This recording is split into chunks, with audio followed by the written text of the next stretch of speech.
Welcome to Haunted Hospitality, Southern stories told by spooky gingers. I'm Robin. And I'm Zoe. And I have a story for you today, but first, Zoe, how's life? Well, first, Robin, nice to see your actual face. We're in person for the first time. Nice to see your face, too. It's been over a month, and guys, that is odd for us. It is. It really, really is. This is my first time seeing you in 2022, so... yeah. But my life is good. I had a staycation recently because... So I took Monday, Tuesday, Wednesday off. So I had Saturday through Wednesday because Monday was Kari and I's 2-year anniversary. Cute. Very cute. So when we took the days off, we had planned to go somewhere. But after the New Year's happened and everybody seemed to be getting COVID over the holidays, we were just like, let's not. That was smart. Thank you. So we had a staycation. Turns out day one of my staycation, my debit card information was stolen and somebody tried to spend $500 at a gas station. I saw that on Twitter. You okay? Yeah, so the $500 didn't go through, but they did spend $150 the day before at that same gas station. So luckily, like, my bank has temporarily given me the funds back, but I bank with USAA and they don't have physical locations in this area. So I had to wait. I didn't get my card until Tuesday. And yeah, so that was like, I had to go without a card from Saturday until Tuesday. But luckily, I have a great support system around me. And I literally spent $215 on groceries that morning. So I was good. I was in a very fortunate place, and I recognize that I was in a fortunate place. And I know anybody else that could have majorly screwed them over. But I did have to spend an hour and a half on the phone with my bank on Saturday. And you know, I don't like being on the phone. No, you do not. I do not. But the rest of our staycation was good. We built the Lego block that I mentioned in the last episode, the question block from Mario. And that took 5 hours. And then we made homemade pizzas with our initials on it. Oh, God, that's so cute. And then... you monogrammed pizza. Yes. And then we started playing... Okay, so that was Sunday. And then Monday we played a game called It Takes Two, which is a game about a couple. But my computer crashed. And then I got my tax refund. And so... I'm sorry. I don't know why I'm laughing. It's just so many random... financial things are happening to you during your staycation. So because my computer crashed, and that counts as a financial thing, 100%. Yes. So my computer crashed, right? I'm cursed. I am very cursed when it comes to technology, okay? You are the technology person behind this whole podcast. I understand that, but I'm cursed. Will this episode ever see the light of day? So Kari has used this computer to play a intense video game and stream, and he's been perfectly fine. But I use it, and we can't even record a Discord call for longer than an hour. So I'm cursed when it comes to technology. So it's just you. Yeah. So I bought a brand new PC, and it will be here at the end of February with my tax income. Fancy. So, and then on Monday... Oh, that was Monday. Okay. So, and then we went to Miyabi's. Oh, that sounds awesome. Yes. And for those who don't know, that is a hibachi place where they cook in front of you. One of those fancy ones. The fancy ones. The fancy ones. We get fancy here, guys. Yeah, yes. And then we took Tuesday off. And then Wednesday, we went to Charlotte and went to IKEA and went to this restaurant called Black Cow, which everybody needs to go to this restaurant called Black Cow. It's very good. It's a sushi and burger place. Ooh. Yes. And then Thursday, I went back to work, and my work computer just would not connect to the internet at all. Wow. So I had to, I didn't start work. So it was like 11 a.m. by the time I was like, okay, I have to go into the office. And so I went into the office, and my computer was working at the office, but I did it there was a whole thing. So I thought on Friday morning when I went back into working from home, my laptop would work, and then it didn't. But I didn't want to go back into the office, so I just used my personal computer. Shh, don't tell. We say into our podcast. Yeah. Well, my boss had given me permission if... Oh, okay. Yeah, no. I just had to be very careful when it comes to, like, downloading things and things like that. I made sure to delete them off my computer once after I was done with them, things like that. Mm-hmm. And so Kari had to go to Spectrum yesterday and get a new router. So we've had 2 new internets since you've been here because it wouldn't work. So that was my life update. Congratulations on the 2 years. Thank you. Happy you had a staycation. Thank you. Sorry about the financial troubles. Thank you. Happy for the financial gains. Thank you. And I'm sorry for your curse on technology. Thank you. So much. Yes. Is covered. Thank you. So how's your life? I'm good. Okay, listen, here's where I am. I'm in South Carolina, and listen. Yes. South Carolina, there's some cool things here. I'm not hating on South Carolina. But you know cabin fever? Yes. I'm getting South Carolina fever. Ooh. It has been a hot minute since I've been anywhere other than South Carolina. And no offense to the state at large, I need to get out. I need to do something other than being here. Do I see a trip to Greensboro in our future, Robin? I mean, I don't know, maybe. I like Greensboro. I also like other places. I honestly want to explore. Okay. Is what I kind of really want to do. And travel and, like, not be here. No offense. Again, no offense. It makes sense. But, like, I feel like everybody who's kind of been holed up knows what I'm talking about. Yes. I believe everybody kind of understands that right now. Okay, well, thank you. Thank you, everybody, for your understanding. Again, apologies to South Carolina. I feel like South Carolina has to apologize to you. Personally, for just being smallish. Yes. Thank you. Thank you very much. And in the past, I feel like you travel outside of South Carolina. With a weird frequency? No, not you specifically, but okay. like general you. If you travel outside of South Carolina, you might have to go a couple states away, and it feels like you're 50 years in the future. You know? Do you ever feel that? I mean, yeah. Just like our roads are falling apart, our buildings are falling apart. Not all of them. Most of them. Some of them. Most of them. And again, no offense to the state. Full offense to the state.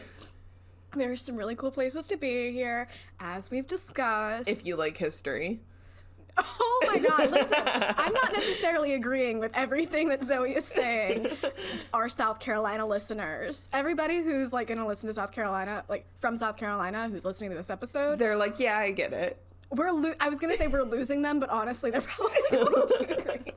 Okay, blanket statement, I appreciate the state I live in. Okay. I like to travel. I need to get out. Okay. For a bit. Okay. Zoe, do you have something southern or spooky for us? I do. I have a something spooky. Oh, okay. So, you know how last episode you did last-ish words-ish? Last-ish words-ish. Thank you. Yes. I decided to play off that, but not copy you. Yeah, get off my back.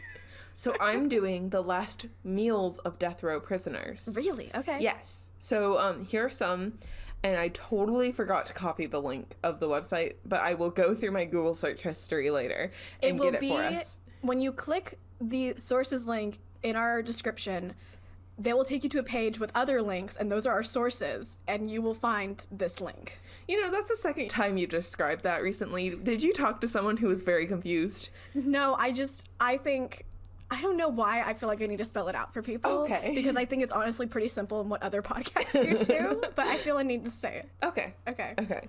So, these are all murderers. Just want to let you know, they all have killed at least one person, and they ended up on death row, so don't try to be very sympathetic towards them. Oh my god.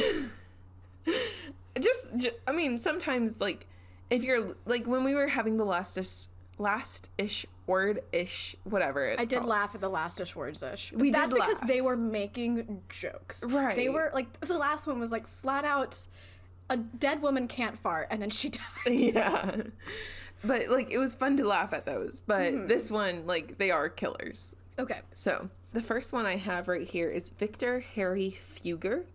He requested a single olive with the pit still inside of it. That's a specific thing. Yes. So he ate the olive, and then when they killed him, they were, like, going through his pockets, I guess, and they found the pit in his pocket, and apparently his wish was to be buried with the pit in his pocket so an olive tree would grow over him. That's kind of sweet. Yeah. Yeah. Which is why I put in that reminder about, like, this is a murderer. Because, like, what this guy... I didn't read the background of all of these people, but what this guy did is, like, he literally traveled to Florida, I think, and he said... He called the doctor, and he was like, I'm very sick. Can you come visit me? And he's in a hotel, and the doctor came to visit him, and then he just killed the doctor. Oh my God. It was completely random. This guy seemed like he wasn't in the best mental state. Yeah. But mental illness doesn't mean you get to murder people. No. You know? It also does not mean that you do. Yes. By any means. Yeah. So the second one we have is Thomas J. Grasso. And he ordered 24 mussels, 24 clams, a half dozen spare rib. A half dozen spare rib? Is that correctly formulated? Yeah, you can get 6 spare ribs. Sure. Okay. I guess.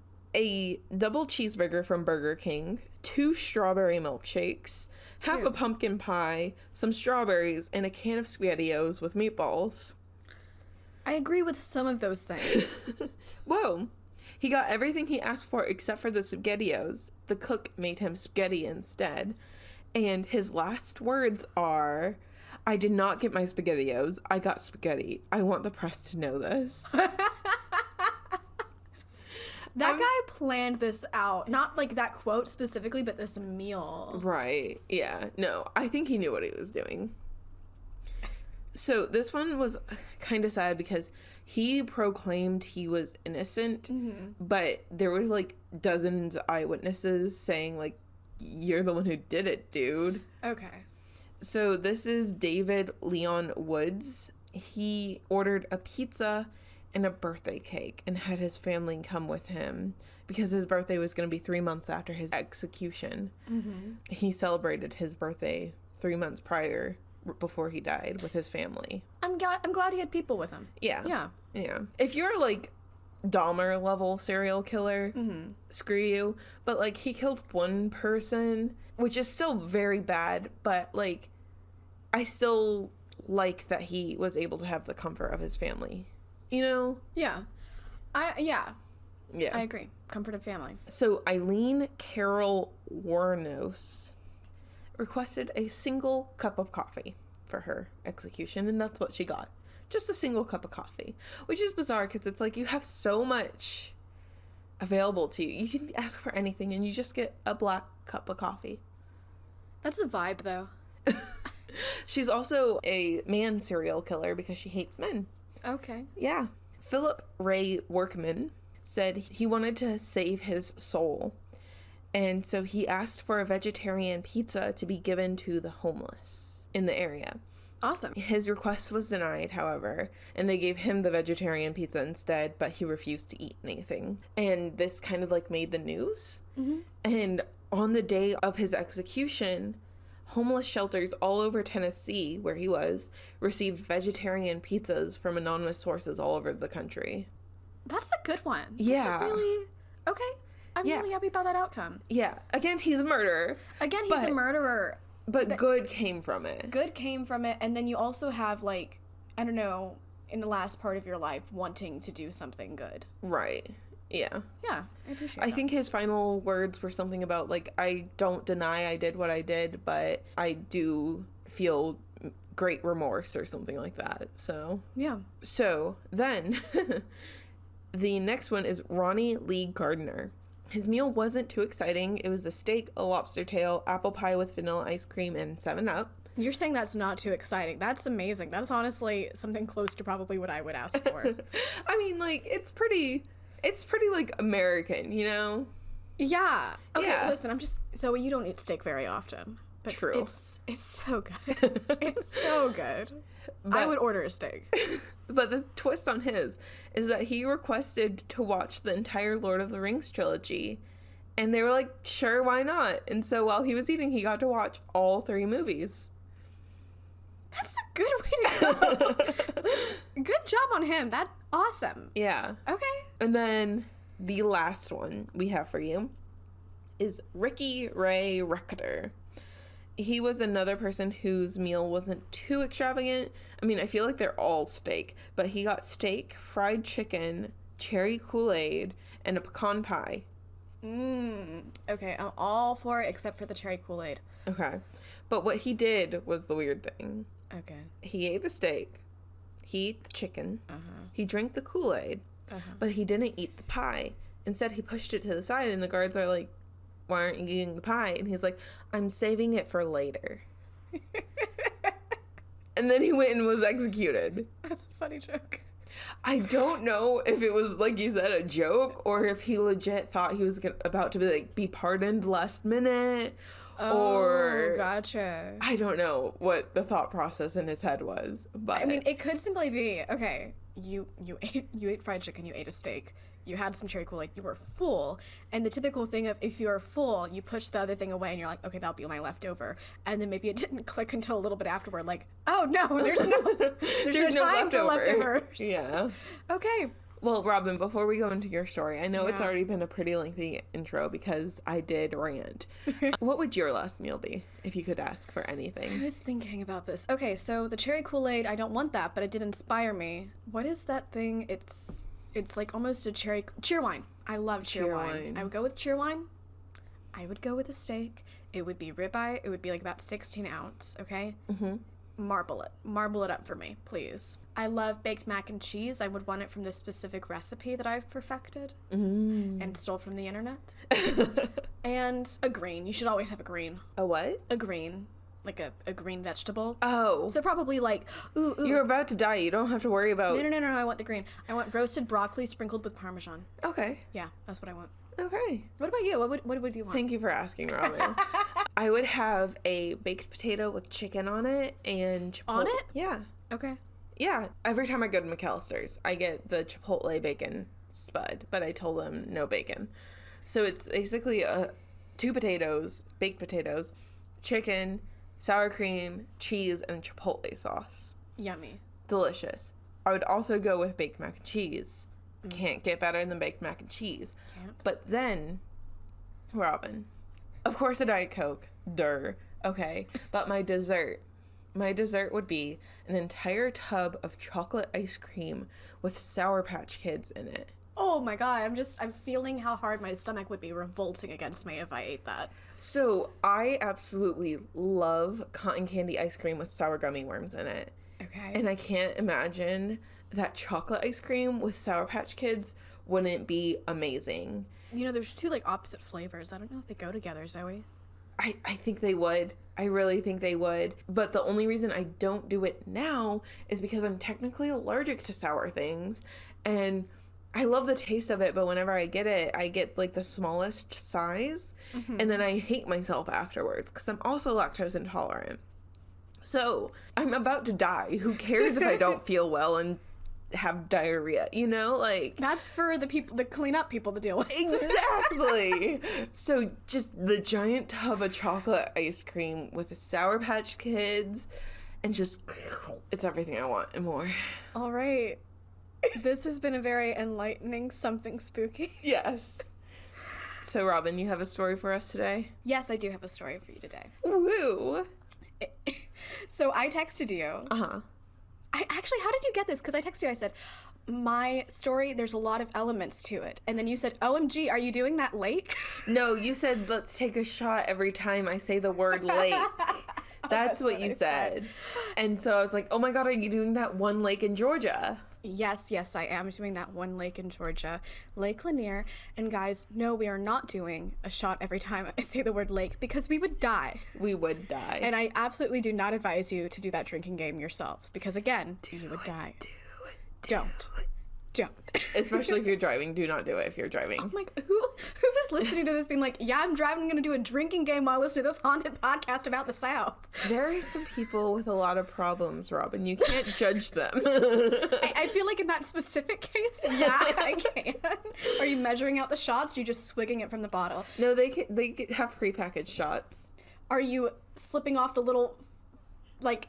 lid every time because you need to have your hands on the wheel and also not be inebriated. Robin, if they're drunk driving, I don't think they care too much about their hands on the wheel. Guys, seriously, stop drunk driving. This has been a PSA. This has been a PSA. Okay, fine. Now we've got that over with. This story today is about... oh God, I need to stop smiling. Why'd you do this to me? If Robin breaks out giggling, just know that there's a lot being cut out here. And just please understand that she's struggling right now, and it's not my fault at all. It's completely her fault. Okay. So you have Lake Lychee, or whatever it's called. Oh my God, no, it's not called that. Lake Lychee. I'm talking about Lake Lanier today. Lanier, that's Yes. what it is. It is a lake about 50-mile drive north-northeast from the city center of Atlanta. You can find it in the foothills of the North Georgia mountains, and is also the largest lake in Georgia. Fun fact. It's also the deadliest. Dun, dun, dun. Yes. But, okay. You look at the lake and it looks very nice at the surface. It has beaches on it. It's surrounded by hickory trees and oak trees. And there's 160 small islands that pop up around the lake. However, there's a very haunted quality to this lake. Okay. That has to do kind of with ghosts, a lot with its past. And we're just going to dig into all of this today. I got my shovel and I'm ready to go. Okay. First, before I go into the first section of what we're talking about today, I need to let you know there are stories of a ghost woman in a blue dress without hands walking on a bridge. It has stories of people who are drowning in the lake, people who have survived drowning in the lake, saying that they felt somebody or something pulling them down to the bottom that they had to fight against. And there is a strange sound that is heard from the waters, almost like the voices of the dead. Whew.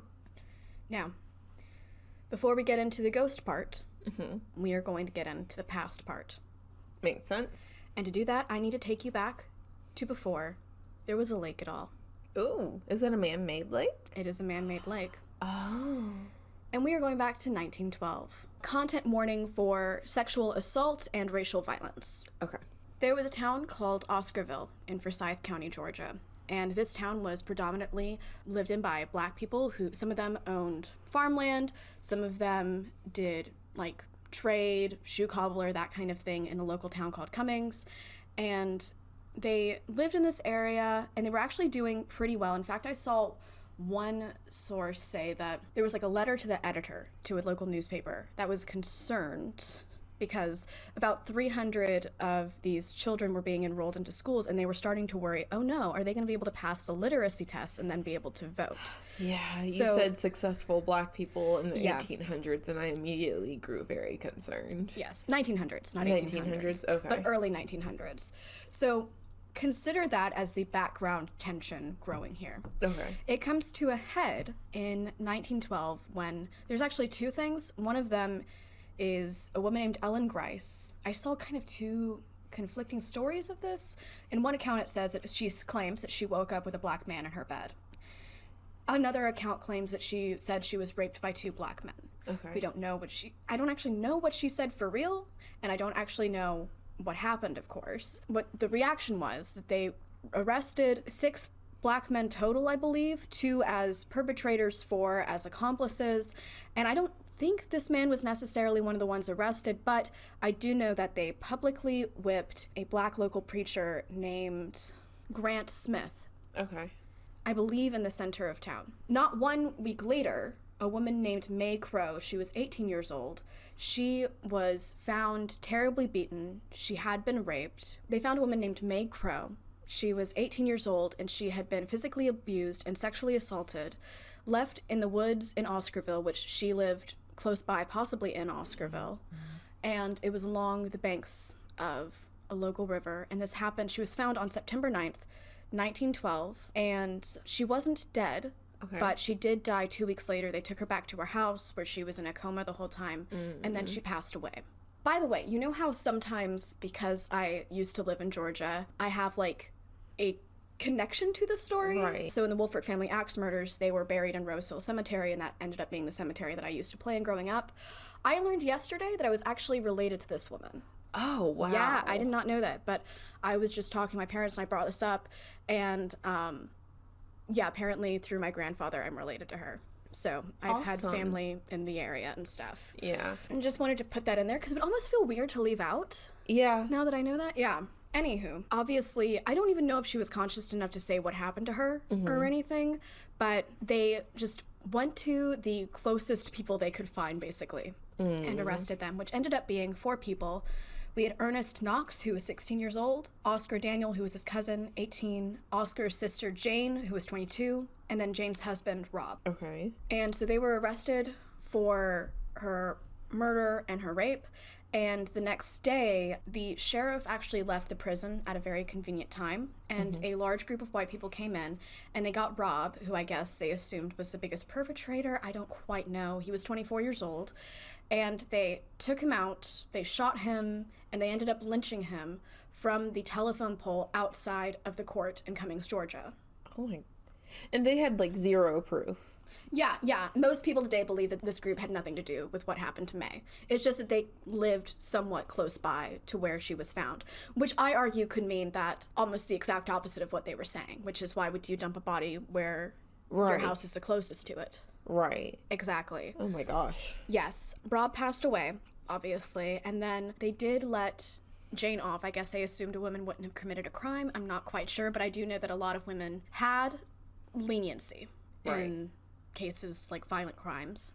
But for the 2 boys and young men who were 16 and 18, they each got like a 1-day trial, and the jury deliberated for all of 1 hour before convicting them, and then they were hanged publicly in front of 5,000 people who were very happy to see them hanged. Jeez.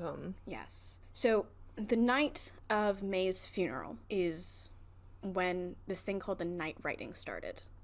Okay. And it's called night riding because it was a group of people who were riding horses at night, and they were going door to door, basically either forcing the black residents of Oscarville and the whole county, honestly. And there were about 1,100 of them, 1,100 of these people living there who they were forcing out. And they went door to door. They put up notices saying that you had 24 hours to get out. They were burning their businesses. They were burning their churches. They would like kick them out of their house and sometimes burn down the house, or like be able to kind of pilfer the rest of their belongings. It took September and October, but by the end of October, there were like no black people living there anymore. They had left. Some of them, out of about the 40 landowners, 24 of them were able to sell before they left, but because everybody knew that it was, you have to either sell or leave, they were selling their property for way below the value of it. Right. And this area ended up being pretty empty of black people or racial minorities from, 1912 to like the 1980s. Because why would you want to go back there? Why would you want to go back there? There's no reason to. So in the 1980s, and this is after the lake is made, but I kind of want to tell it in conjunction with this part of the story, there was a march done. It was celebrating Martin Luther King Jr. Day, and one of the organizers, if not the lead organizer, was named Hosea Williams. And it was just about 75 people who were going to march through Cummings, Georgia, up to the courthouse where we know Rob Edwards was lynched. Right. And I don't know if it was specifically because that was the spot he was lynched or just because it is like the county seat for Forsyth. But they went up there and it just turned into a really violent situation because a lot of counter-protesters came up. I read this one account from this guy who was there, and he said that one of the counter-protesters yelled into a megaphone and said for people to raise their hand if they loved white power. And so what this made happen is that there were videos and I guess photos, I'm not quite sure, but they were released and made public so people kind of saw that this was happening in Forsyth specifically. And so the very next week, there was another march, and marching in this were Coretta Scott King, John Lewis, along with 20,000 other people, including my parents. Okay. Yeah, they came up for it. So my dad told me a little bit about the march, and he said that this time the National Guard was out there, like, to protect the protesters specifically. They sectioned them off, so they would ask if you were a counter-protester or if you were a marcher. And so they were a marcher, by the way. Yeah. I want to make that clear. Wanted to make that clear. So they went marching this one way, and there were helicopters above too. There was just all kinds of level of protection, though toward the end of it, I guess after people were dispersing, it did turn violent still. But my dad said that the counter-protesters, they couldn't quite throw rocks right at the marchers because you had people from the National Guard lining it. So what they would do is pick up the rocks and then lob them over. But my dad said that people just started reaching up and catching the rocks and dropping them to the ground because you had time to see it if it was being like not quite aimed at you but just lobbed up in the air. So they were almost catching them like balls and putting them back to the ground so they didn't hit anybody. Okay. Yeah. Which is like kind of in its own way very poetic. That they were throwing the rocks and the marchers were catching them and putting them back to the ground. You know, like they weren't throwing it back. Like No, they were not throwing it back. It was like, I am nullifying your violence. Right, exactly. So yeah, wanted to kind of tell you about that. And now there are more people of color moving to Forsyth County, though the African American population still remains relatively low at like about 4 to 4.5%, which is pretty low for Georgia. Right. Now, that is the Oscarville history of this area. Now I'm kind of going to go into the creation of the lake. Okay. Which a lot of what this story is going to be is just the story of the land itself. And Oscarville had a huge impact on like what happened in the 1912, racial cleansing, which is a term I got from, I don't know if it was written in the book or if it was written, actually, yeah, I have the NPR article right up. So, sorry. Yeah, I got from the title of this NPR transcript between Terry Gross and then the author of this book about this racial cleansing. But anyway, it's in quotes, so I wanted to say where I got it from. You're fine. Okay. But yeah, so that was definitely a big part of this area, and the area the lake covers is partially Oscarville. Okay. Though it is very big and so it encompasses other areas as well. So... Now, is the entirety of Oscarville under the lake? No, you can actually... So I was wondering this myself, and I looked up a map, and there is still like a place that says Oscarville. Okay. But you can see it goes right into the lake, and there's actually little islands in the lake that it still says Oscarville, Oscarville, Oscarville. Gotcha. So, partially. Okay. It covers it, and then it covers a lot of other areas as well. So, in 1946, the River and Harbors Act led to the creation of a lot of these man-made lake projects by the U.S. Army Corps of Engineers.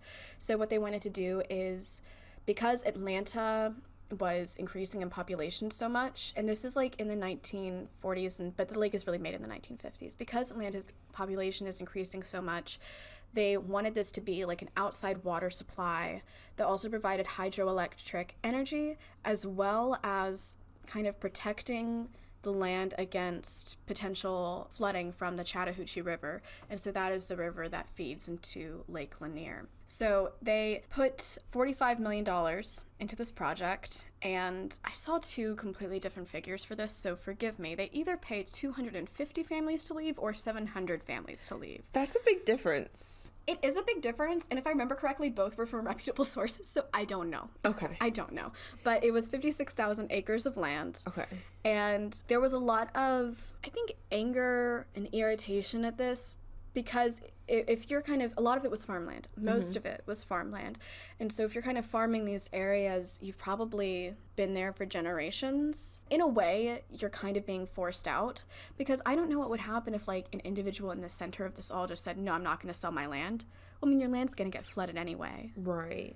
So they did pay people, but eventually people ended up really regretting selling the land, especially because they realized, well, this lump sum is not actually enough for me to live on sustainably in the way that my farmland was. Right. So in that way, it's kind of another, even though they're getting paid, it's another moment of people being forced out of this area. So this is kind of like the second or really the third wave of it, because this is also the southeasternmost point of which the Cherokee Nation lived, and they were forced out in the 1830s because of the Trail of Tears. So now we have that, we have Oscarville, and now we have this kind of buying of land that feels a bit forced at the same time. So three times. Yes. 3 times. Now, it was mostly farmland, but there are other things under the lake as well, including a race car track, bridges, and at least one, but likely more, cemeteries. Right. So lakes that were not always lakes fascinate me, partially because I'm like, what happened to the bodies? Because people are buried everywhere, you know? And so, well, with this one, if they could contact the families They had the bodies moved? They had the bodies moved. But for unmarked graves, obviously, apparently you're not moving it. And if they could not get in touch with the families, they did not move the bodies.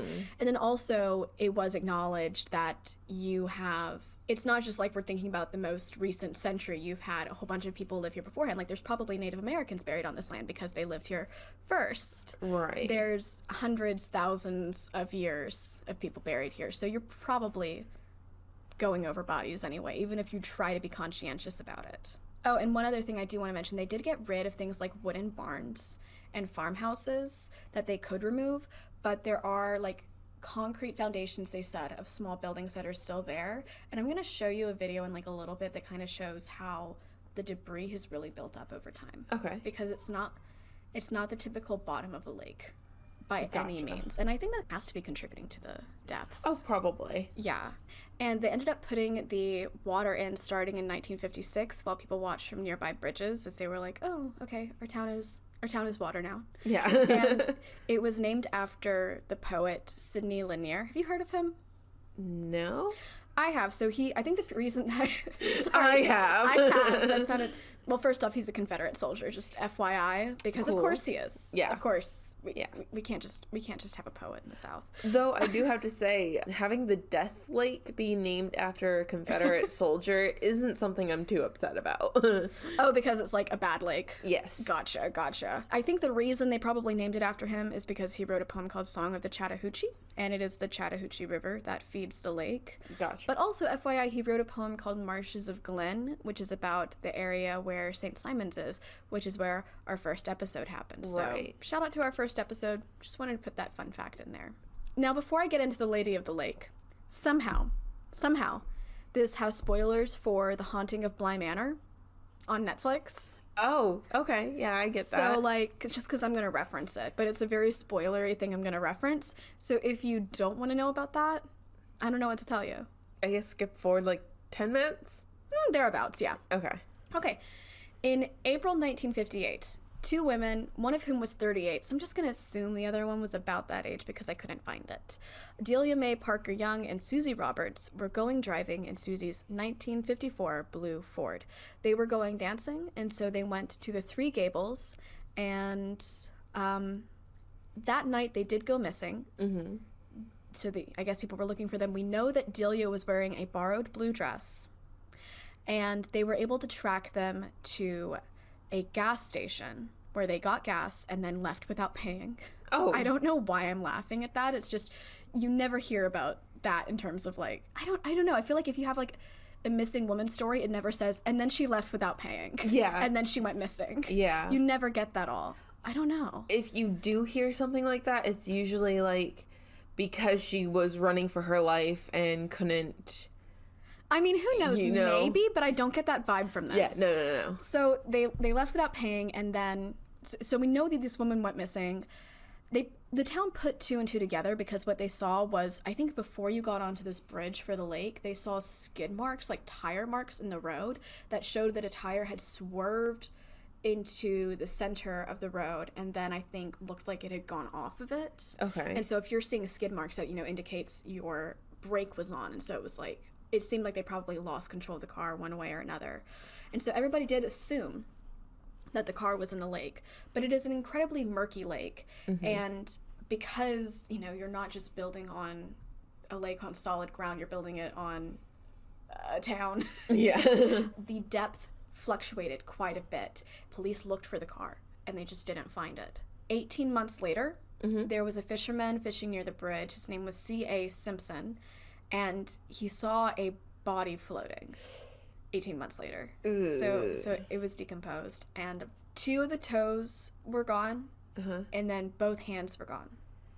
Oh. Are you putting two and two together? Borrowed blue dress. Borrowed blue dress. Hands. Yeah, it fits. Yeah. Two toes were gone. No hands were there. I think they thought that it was Delia.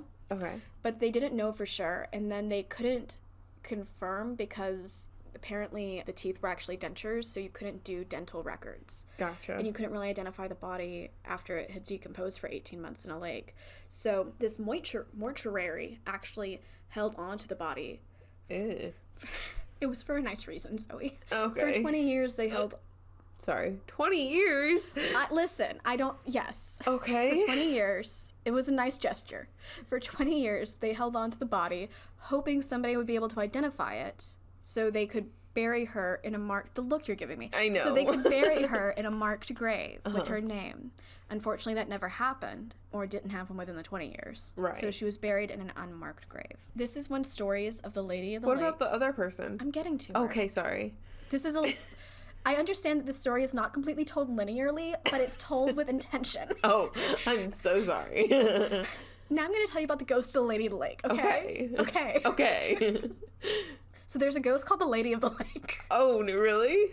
And she is seen on a bridge. Without hands? Yes, actually without hands. And she's seen on a bridge on Dawsonville Highway. And no, I don't know what bridge it is, because there were about 3 or 4 different times that I thought I knew the bridge. So when I was going over my notes, I saw 4 different bullets where I was like, this is the bridge. No, this is the bridge. This is the bridge. I see. And then I took all of them out, and I'm done guessing. Okay. Okay. So she is seen on a bridge on Dawsonville Highway. She is wearing a blue dress. She doesn't have hands. Is she missing 2 toes as well? I don't know if anybody got close enough, except, okay, there's like 2 versions of her that people are talking about. One, and I think this is the most commonly told one, is that she's just wandering along the bridge. She's looking for her way home. She's kind of lost. Is she sad? I assume. Oh, because she's sad. Yeah. You think that she's sad because she's in blue. blue. Yes. I mean, yeah, that could be it. I mean, she was also wearing a blue dress. Yeah, I know, but borrowed so she could go dancing. The trope is the blue dress ghost is sad. Oh, I didn't know that that was the trope of it. I just knew that there were a lot of ghosts in blue. Because you had the sad blue lady, I had a sad blue lady. I didn't realize that they were sad. Oh, I guess they were kind of sad, though. And they made you feel sad if you saw them. We've actually had 3 sad ladies in blues. I know that we had a lot of ladies in blue. I just did not associate sadness with them. All of them were sad. Oh, okay. Well, I mean, but Zoe, she went... If this is Delia, which, okay, I'm just going to go ahead and call it this is Delia. Okay. She had a fun night dancing with her friend. And then died in a terrible accident. We don't know the moment that she realized it was about to happen. Maybe they were just, like, out on the town. They were like, no, we're not going to pay for gas. We're going to have fun. And then they, I don't know. Okay. I would like it to be known that I kind of admire their spirit. Okay. I'm not making, I'm, like, making fun with them, not of them. Gotcha. Yes. Anyway, I just hope that she had a fun night. The other version of the story, and this is the spoiler for The Haunting of Bly Manor, is that if you get close to this woman, she will reach up, grab you, and then drag you down to the lake and drown you. No way. Yes, just like the Lady of the Lake, which is legit what she was called in The Haunting of Bly Manor. Huh. And she's just wandering around this lake. The only difference is she wore a white dress instead. She wore a gray dress, Zoe. I'm so sorry. Anyway, that was a spoiler. You can tune back in now, guys. Yeah, because if they skipped ahead, they're going to hear that. It's safe. Okay. This is a safe, spoiler-free zone. Now we're in... Oh, yeah, now. Yeah. I thought you were like, Robin, keep up with the story. Where are we? Now we're in November 1990, Zoe. Okay. I like November 1990. Great year. We weren't alive. Okay, a construction crew was working on building a bridge along Lake Lanier. No, I do not know what bridge it was, Zoe. Okay. They were building a bridge on Lake Lanier, and they were dredging up, the bottom of the lake to put in pillars. That's how you make a bridge, I assume. And their tools found a car. Okay. And so they brought up the car, and was very rusted. And actually, in the process of bringing it up, they had, I think, bent it quite a bit, unfortunately. It was found 110 feet deep. This is a deep lake. It was a 1954 blue Ford with a license plate from 1958. And did it have the other body in it? Well, they were cleaning it out because it was full of mud, and then they found the remains, which at that point were like skeletal. Bones. It was bones. It was like, we found a skull and we found some other bones. So definitely human. It also had pieces of a sweater, pieces of a slip. It had her purse, her sunglasses, rings, and a watch. That was actually the thing that was able to definitively identify her as Susie Roberts, one of the women who went missing in 1958, because her sons were adults. Their names are James and Hugh. They're 51 and 49, and they still lived in the area. Okay. And so they were able to see the watch, and they were like, yeah, that's our mom. And so then, because Susie was found, they were able to say, with like really pretty good certainty considering all of this that it was actually Delia. And so they didn't dig her up or anything, but they put a headstone there for her. That's that says good. Delia Mae Parker Young. Okay. So I'm going to ask you a question, and you probably don't have the answer. Okay. Did people stop seeing her ghost after she got her headstone with her name?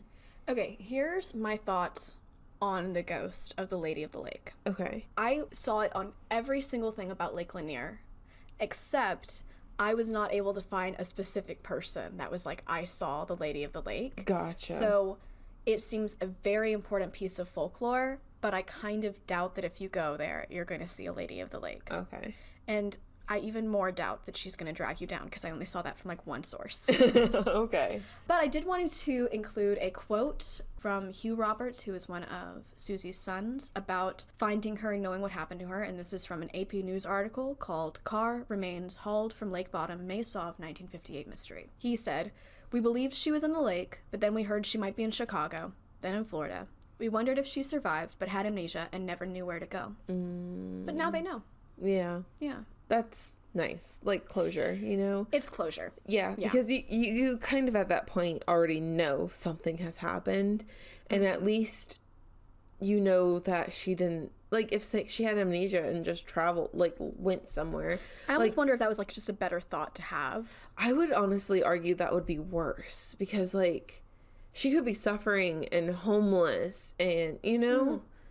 I didn't think about it like that. You're right. Because, I mean, you go into a random town and you don't know who you are. You don't have any identification on you. You don't have any money.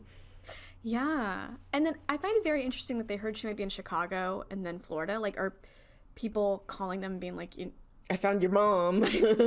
I mean, I bet you that this was, I mean, it was important enough to get an AP News article. I wonder how big of news it was. Maybe it did get into a bit of a national presence. And then, of course, you see people looking for missing women and trying to say that they found them. Not necessarily anything nefarious by it, but just thinking that you saw them. Right. Now, we're getting more into the lake today.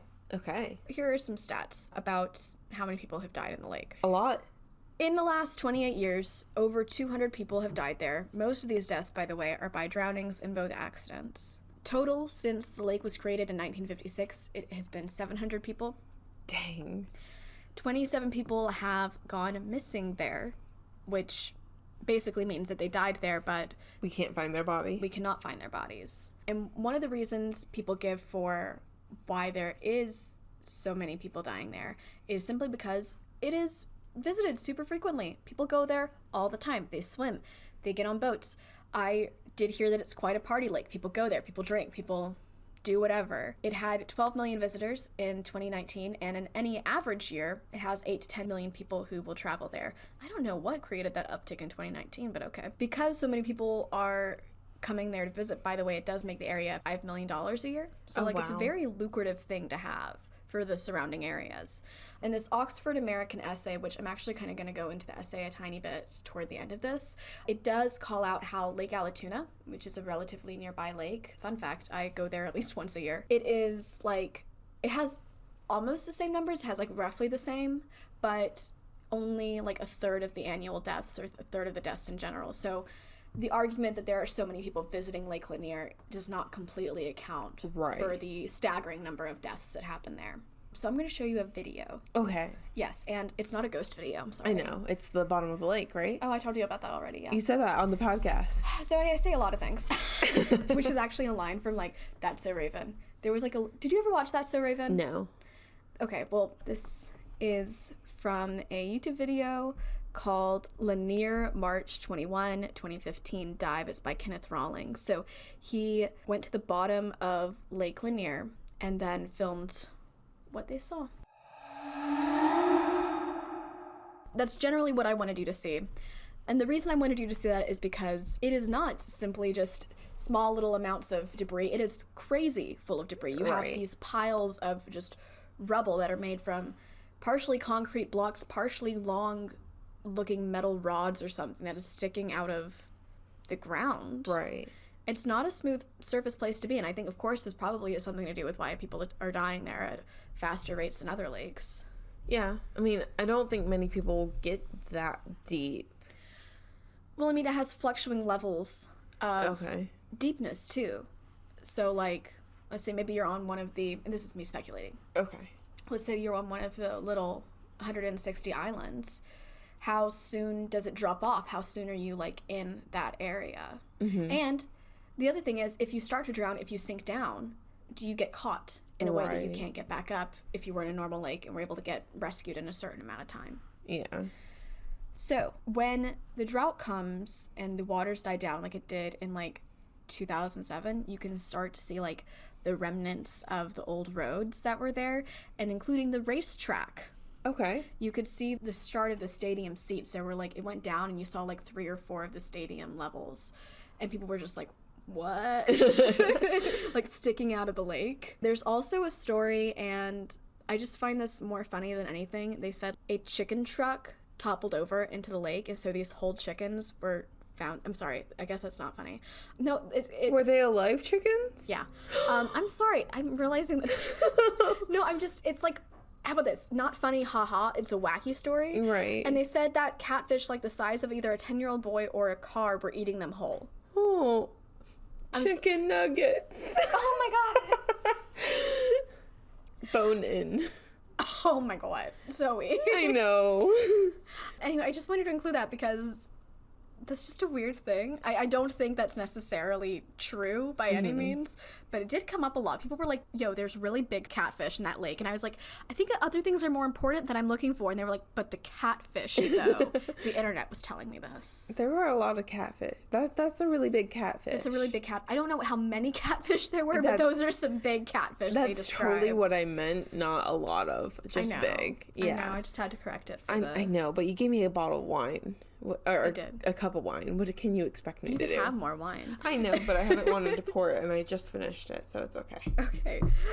Also, one other thing is that the debris on the bottom of the lake, plus it has really poor visibility, make it hard to do rescue missions. And I think it's probably one of the reasons that there are so many missing bodies. Right. Because it's hard to simply find them. Now, I'm going to get into the spooky things. Spooky! There's not as many as usual because the history is spooky. Yeah. But... Sinister. You're right. Sinister. Sinister is a good word for it. So there are a couple to a few different theories about what is haunting the lake. One of them, the Lady of the Lake. Of course. Of course, we've covered her. She's like, okay, in terms of the haunting lore of Lake Lanier, 100% Lady of the Lake is the queen. Yeah, she would be like the mascot.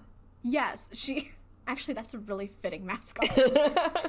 She is a really fitting mascot for the Lake Lanier. Other ideas about like what's like kind of creating this weird energy around the lake is the graves that were unmoved when the water flooded in. So the people who were originally buried underneath it. And it's like, hey, I was dead and I don't like this water.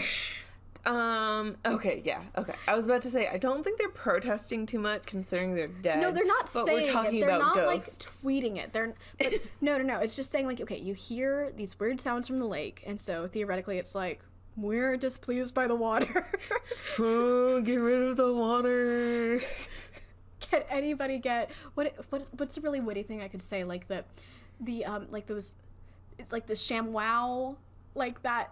Wasn't it a thing? The ShamWow is like a thing, like a cloth that just absorbed water like crazy. Somebody get a ShamWow up in here. Okay, Robin. Sure, we'll go with that. Thank you. And then another part people think could be haunting the lake is simply because there are 27 missing bodies in the lake. Yeah. I argue that that's possibly more likely than the grave thing, though I do get the grave thing. No, I completely understand the grave thing.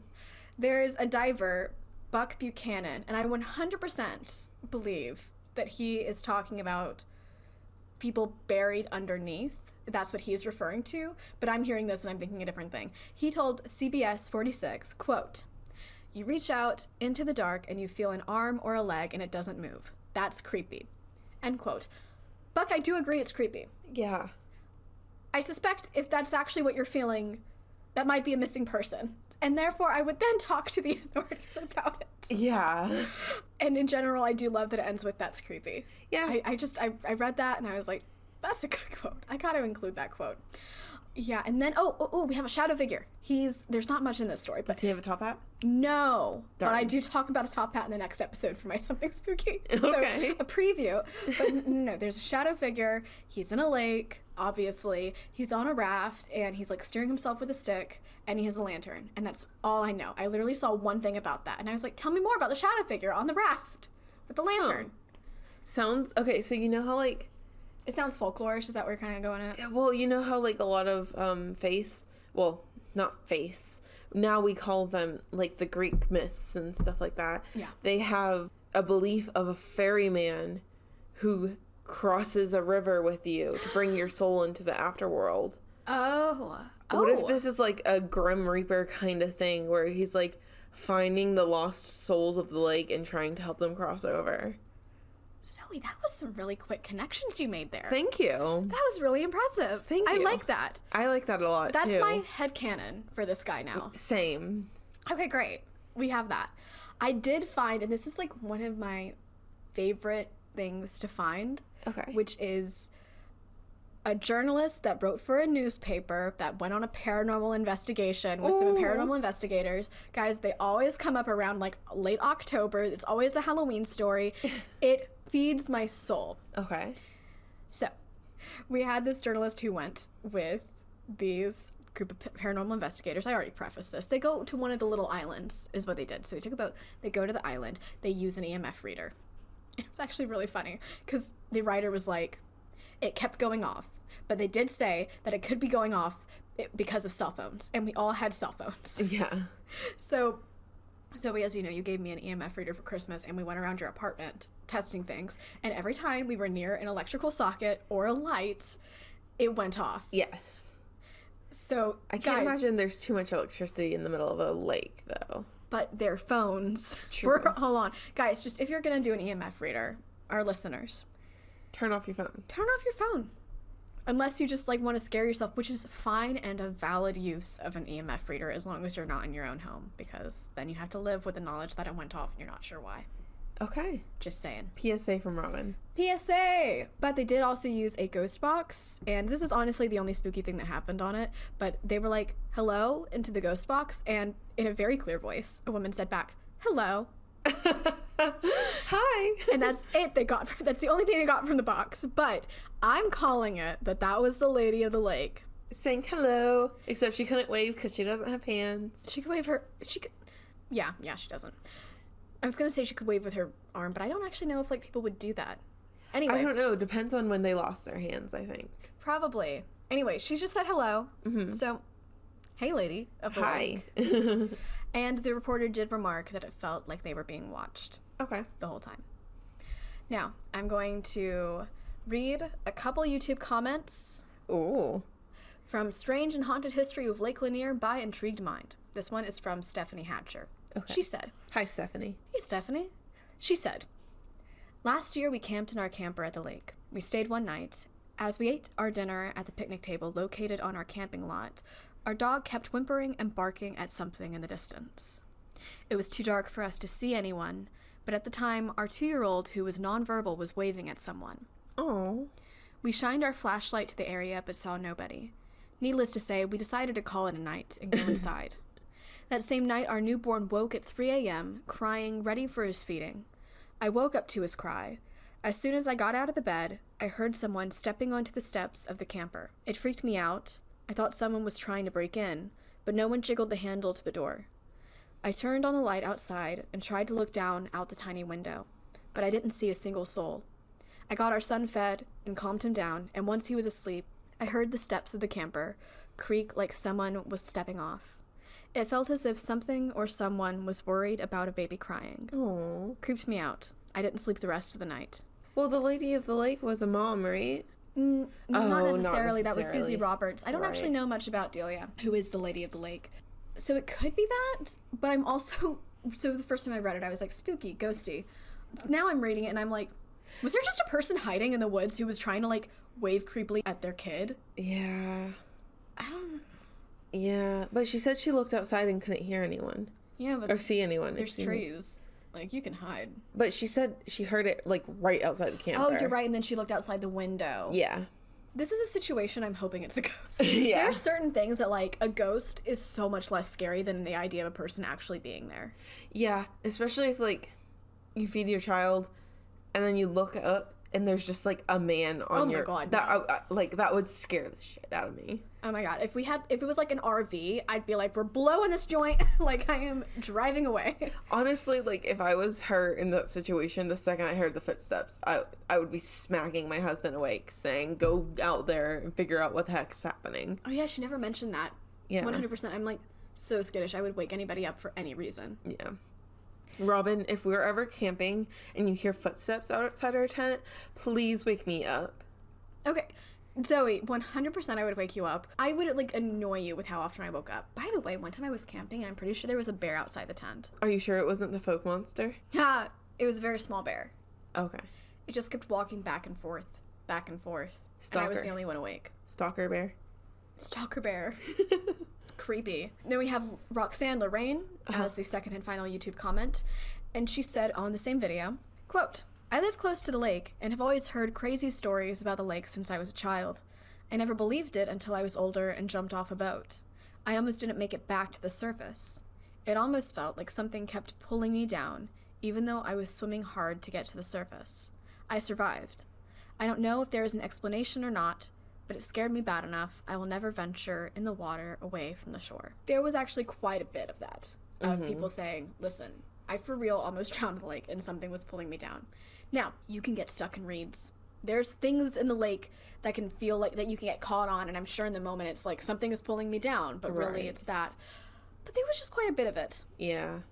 And, like, I've heard stories of experienced swimmers drowning in the lake. Of this lake? Yes. That's interesting. I did not hear those, but I believe him. Yeah, so this was learned on TikTok. So super reliable. Take it with a grain of salt. But apparently there was somebody who's, like, a really great swimmer, and he was, like, told of this lake, and so he went to the lake to be like, I can swim the distance, and I'm such a great swimmer, I'm not gonna get killed by the ghost of the lake. Because apparently that makes sense. And he ended up dying and nobody found his body. Like... Oh my gosh. Yeah. Okay. Wow. I also have seen a video, I told you this, Robin, but on TikTok, of people, like, just at the beach, chilling, and, like, playing in the water, while they watch, like, a team of, like, Navy people or Coast Guard or whatever, combing the lake for the dead body of somebody who had just disappeared that day. Oh my god. Yeah. I would get out of the lake. I would get out of the lake, too. Like, Did they realize that it was... Yeah, because the person who was filming it was like, oh my god, that somebody disappeared under the water. And it had been, like, 20 minutes or something like that, and it's like, there's no way they were still alive. And people are just chilling in the lake, swimming. Dear God. That's terrifying. Yeah. I'm going to read a quote from a CNN article called A Georgia Lake's Dark and Deadly History Has Some People Seeing Ghosts. It's by Faith Karimi, but the quote itself is spoken by Lisa Russell. She said, the real haunting in this story is how history has made it impossible to ignore what was done to the land in North Georgia. Once a land of wild rivers, North Georgia is now broken with dams and human-made bodies of water that changed the ecosystem.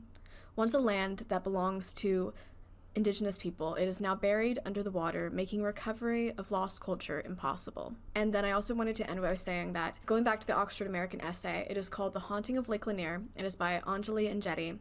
And if you want to get a better sense of the feeling of this place being haunted by its history, read that. Okay. It's amazing. And I'm going to end on, don't go swimming in undesignated areas. Only swim where they tell you you can swim. Do not go exploring in this lake. And I'm not telling you that just because of, like, paranormal things. I'm telling you for realsies, don't do it. Yeah. I would honestly go as far as to say, don't go to that lake. I recognize that, but I'm also probably going to go to the lake at some point. Well, I mean, I would be okay, like, going to the lake. Putting my feet in the water, though, I feel like I would be, like, instantly possessed by every spirit in the lake and die. We 100% need to make a TikTok of us going to the lake, me going in there, and then all of a sudden just being like, whoa, and then getting possessed by so many spirits. Just like our Halloween episode. Oh, hey. No spoilers for next year. Yeah, no. Wink, wink. I'm not going into a lake in the middle of October. I wasn't saying you. I was saying I would enter the lake. I know, but we would be at the lake. It would be cold. You can be near a lake. It would be cold. It's Georgia. Put on a jacket. Rude. All right, guys, if you liked today's episode, please subscribe, review, rate, tell a friendo, because that is a way to let people know about the podcasts you like. And also our Patreon at patreon.com/hauntedhospitality. We have a $3 tier. You get a new episode, and we're fun. Yes, and our episodes come out on the 13th of every month because we're spooky. Woo woo. Also, if you have your own story, something spooky, whether that be true crime or paranormal or whatever this episode was. We really need to come up with a catchy term for it. Yes. Or if you've been to Lake Lanier, yes. Please send us photos and your story at hauntedhospitalitypodcast@gmail.com or at our socials. Also, sorry, if you want to see Robin's sources, I had said it out of order, so the segue won't go perfectly. Gotcha. Okay. But if you want to see Robin's sources, you can go to hauntedhospitality.wordpress.com. So now, Robin, tell us about our socials. We are on the interwebs. We are on Twitter at Haunted Hosts. We are on Facebook, Instagram, and TikTok at Haunted Hospitality. We hope to see you there. Our DMs are open. Stay spooky. Let's try that again. Stay spooky.